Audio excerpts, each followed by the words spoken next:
எல்லோருக்கும் இனிய வணக்கம். மியூச்சுவல் ஃபண்ட் சீரீஸில் இருக்கிற ஆக்சிஸ் ஷார்ட் டூரேஷன் ஃபண்ட், இந்த ஃபண்டை பற்றி தான் இந்த வீடியோவில் பார்க்க போகிறோம். வாங்க நம்ம வீடியோக்குள்ளே போகலாம். இது கேட்டகரின்னு பார்க்கும்போது ஷார்ட் டூரேஷன் ஃபண்ட் டெட் வகை சார்ந்தது. Fund age 12 years and 8 months.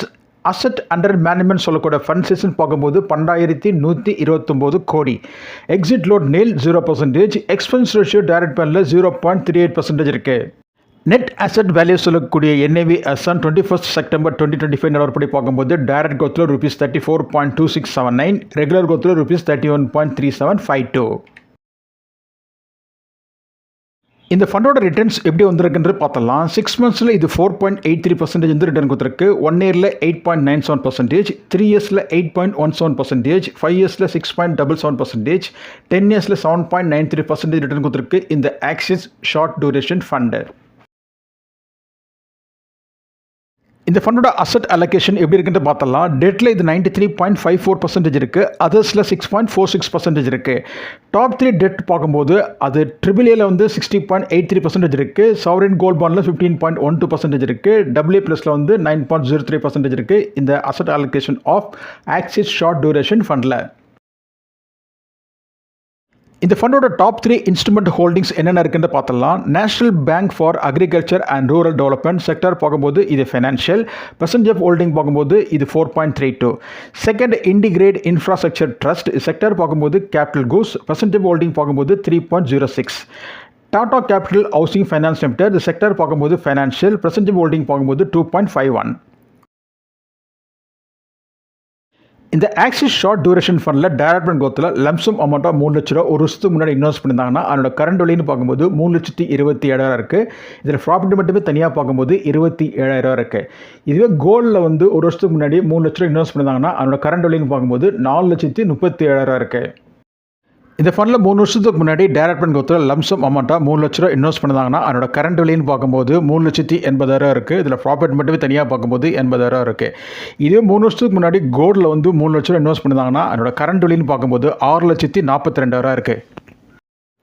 5 வருஷத்துக்கு முன்னாடி இந்த ஃபண்டில் டைரக்ட் growthல லம்சம் அமௌண்ட்டாக 3 லட்ச ரூபா இன்வெஸ்ட் பண்ணியிருந்தாங்கன்னா அதோட கரண்ட் வேல்யூன்னு பார்க்கும்போது 4,16,000 இருக்குது. இதில் ப்ராஃபிட் மட்டுமே தனியாக பார்க்கும்போது 1,16,000 இருக்குது. இதே கோல்டு 5 வருஷத்துக்கு முன்னாடி 3 லட்ச ரூபா இன்வெஸ்ட் பண்ணியிருந்தாங்கன்னா அதோட கரண்ட் வேல்யூன்னு பார்க்கும்போது 6,05,000 இருக்குது. 7 வருஷத்துக்கு முன்னாடி இந்த ஃபண்டில் டைரக்ட் growthல லம்சம் அமௌண்ட்டாக 3 லட்ச ரூபா இன்வெஸ்ட் பண்ணியிருந்தாங்கன்னா அதோட கரண்ட் வேல்யூன்னு பார்க்கும்போது 5,12,000 இருக்குது. இதில் ப்ராஃபிட் மட்டுமே தனியாக பார்க்கும்போது 2,12,000 இருக்குது. இதே 7 வருஷத்துக்கு முன்னாடி 3 லட்ச ரூபா கோல்டில் இன்வெஸ்ட் பண்ணியிருந்தாங்கன்னா அதோட கரண்ட் வேல்யூன்னு பார்க்கும்போது 9,89,000 இருக்குது. 10 வருஷத்துக்கு முன்னாடி 1 decade முன்னாடி டைரக்ட் growthல இந்த ஃபண்டில் லம்சம் அமௌண்ட்டாக 3 லட்ச ரூபா இன்வெஸ்ட் பண்ணியிருந்தாங்கன்னா அதோட கரண்ட் வேல்யூன்னு பார்க்கும்போது 6,43,000 இருக்குது. ப்ராஃபிட் மட்டுமே தனியாக பார்க்கும்போது 3,43,000 இருக்குது. இதே 10 வருஷத்துக்கு முன்னாடி தங்கத்தில் வந்து 3 லட்ச ரூபா இன்வெஸ்ட் பண்ணியிருந்தாங்கன்னா அதோட கரண்ட் வேல்யூன்னு பார்க்கும்போது 11,15,000 இருக்குது. எல்லா பீரியட்லையும் கம்பேர் பண்ணி பார்க்கும்போது கோல்டில் தங்கத்தில் இன்வெஸ்ட் பண்ணவங்களுக்கு தான் இன்றைக்கி தேதிக்கு வந்து அதிகப்பட்ட ரிட்டர்ன் கொடுத்துருக்கு when compared to debt fund. Debt ஃபண்டை காட்டிலும் இதில் தான் வந்து அதாவது கோல்டில் தான் வந்து அதிகப்பட்ட ரிட்டர்ன் கொடுத்துருக்குன்றது தான் உண்மை.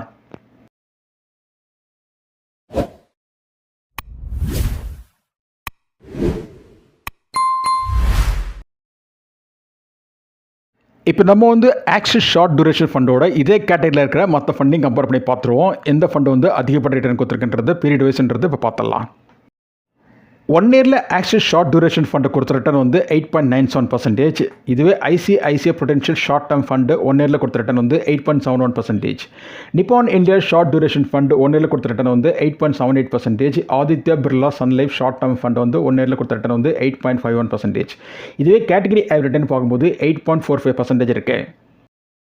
எல்லா ஃபண்டிங்லையும் கம்பேர் பண்ணி பார்க்கும்போது 1 yearல வந்து அதிகப்படி ரிட்டர்ன் கொடுத்த ஃபண்டு வந்து ஆக்சிஸ் ஷார்ட் டூரேஷன் ஃபண்டு. இது கேட்டகரி ஆவரேஜ் ரிட்டர்னை காட்டிலும் கூடுதலாக தான் ரிட்டர்ன் கொடுத்துருக்கு 1 yearல. 3 yearsல ஆக்சிஸ் ஷார்ட் டூரேஷன் ஃபண்டு கொடுத்த ரிட்டர்ன் வந்து 8.17%. ICICI Prudential short term fund கொடுத்த ரிட்டர்ன் வந்து 8.37%. 3 yearsல Nippon India short duration fund கொடுத்த ரிட்டர்ன் வந்து 8.19%. Aditya Birla Sun Life short term fund கொடுத்த ரிட்டர்ன் வந்து 3 வருஷத்தில் 8.12%. இது கேட்டகரி ஆவரேஜ் ரிட்டர்ன் பார்க்கும்போது 8.06% இருக்குது. 3 இயர்ஸில் டாப்பர் பார்க்கும்போது அது ICICI Prudential short term fund. இது கொடுத்த ரிட்டர்ன் வந்து 3 வருஷத்தில் 8.37%. செகண்ட் டாப்பர் பார்க்கும்போது அது Nippon India short duration fund. இது கொடுத்த ரிட்டர்ன் வந்து 8.19%. தேர்ட் டாப்பர் பார்க்கும்போது ஆக்சிஸ் ஷார்ட் டூரேஷன் ஃபண்ட். இது 3 வருஷத்தில் கொடுத்த ரிட்டர்ன் வந்து 8.17%.